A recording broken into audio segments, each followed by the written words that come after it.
Deputy Project Director ke MBMA ubah Augustus syuting ulaon. Ba ke jingpynmih ikimarap kadai penyaid lang ringkat bat kayo. Ya kini ulaon nga bakran ha ke workshop ke ba aikateng setlink 2.0 kabala pengkut tentang kasi ha MIIT Shillong.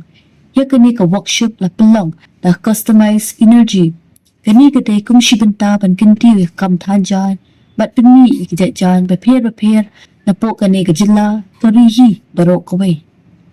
Ke workshop ke workshop kebaan dan tu penilai lihat mesin senam berpek kan jika ni katan si kumno katan diri muka berpek dan ketika wei naki seng banyo penkamai ini penong rep jadi ladang ipek kum kini ijai workshop ikai ini sampai si banyo ikayo patno penila benukre berkiri kaim kehimlang salang pat kayo banong di kansu menta yo buat ini pengen penong rep tidak diberi balak mentai bisa menai ram akan dot bakambiang bat tidak na department agriculture ini pada polio NDP hatu gitu gibawa kini gibawan sementang ni gide bitang na gane katan junina sa kide giba nasya baru jidan giba nasya baru gibawan na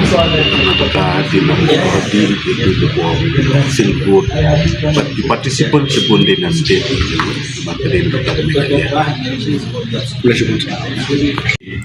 the sense that with COVID it has taught us many things in life, not to take life for granted.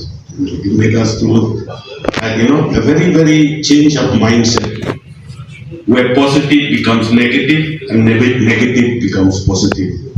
Before COVID, we were told to be positive. When COVID hits us, we are told to be negative.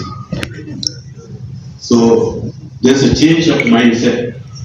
And then with the Iran war, there's also a change of mindset of, looking at a kind of a system that is self-sustaining.